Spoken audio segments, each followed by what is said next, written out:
All right, your last pick of the night. All right, this might be the most garish pick that I have. Oh. It's outrageous Heart be and still. amazing. Hublot. Hublot. So this is the Hublot Big Bang Pink Sapphire.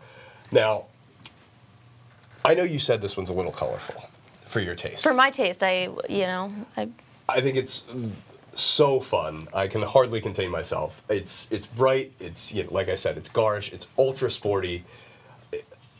I can't say enough about the sapphire pieces from Hublot.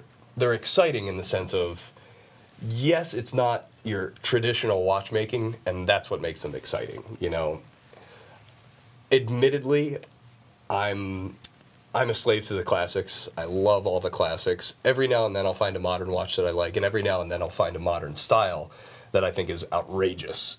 Hublot sapphire stuff, Bell & Ross's sapphire stuff, Richard Mile's sapphire pieces they're insane to me, the way that they're constructed. This is just one of those pieces that I think, you know, you look at this, and dare I say it, it could look like a watch that you spent $100 on. It could, yeah. But the fact that, oh man, You know what? So obviously I love Hublot, and it's funny because for, you know, the opposite sex, I pick pretty traditional watches. But if it was me, you know, I might not wear it in this color, but I would absolutely wear one of these. The sapphire is like Armand said. If you've never seen it in person, it's hard kind to of really hard to understand. They do look like it could be like what was those watches? A baby G? What were they called? Yeah, a G-Shock of some sort. Yeah, it like kind of reminds me of that from far away. But when you see it up close, I mean, it's a whole different ball game. And seeing somebody wear this on the street would be pretty incredible.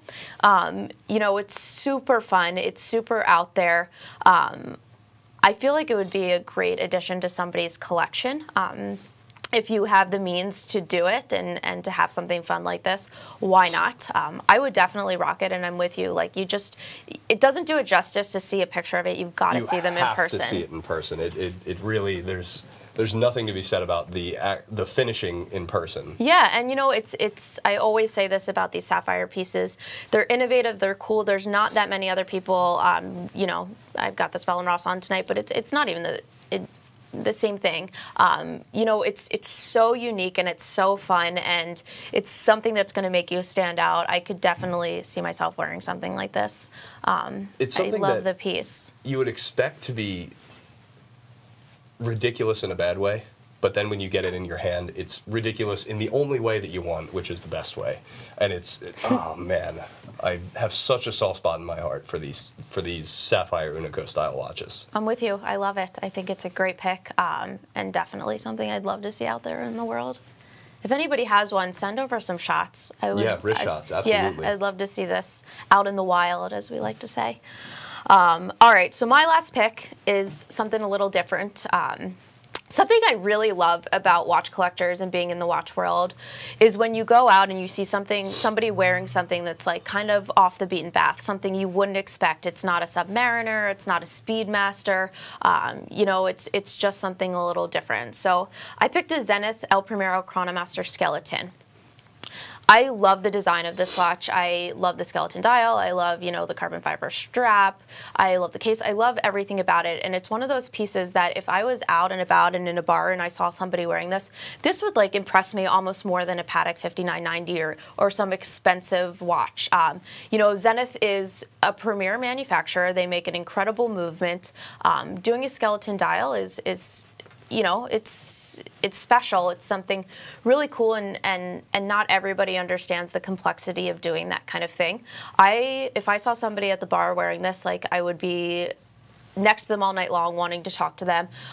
Like you said about another piece, I'd want to know what else is in their collection, because this is like, it would just be something special, and it's a conversation starter. And I think with watches, I think part of the fun of it is that it always is it's a conversation starter.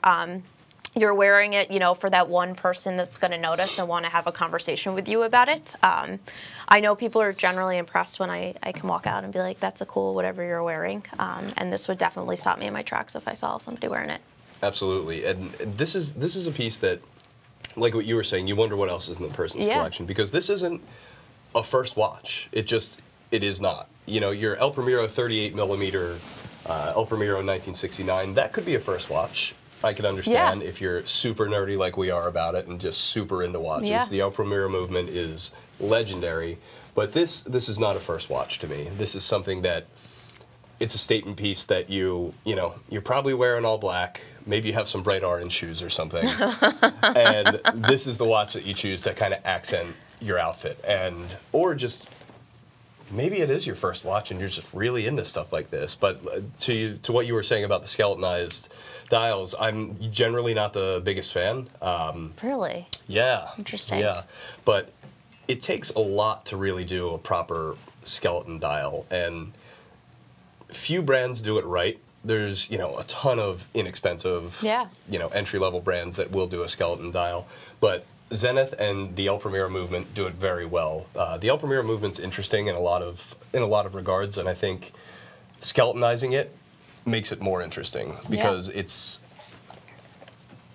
for lack of a better phrase, it's interesting enough that you'll want to make it skeletonized, and I think that's cool in this sense. While I would probably go for an El Primero 1969 with a silver dial and various color subs, this is a cool statement piece for sure. Yeah, and it's kind of like a meld of everything. Like you said, I could see the person wearing it, black jeans, a leather jacket, whatever.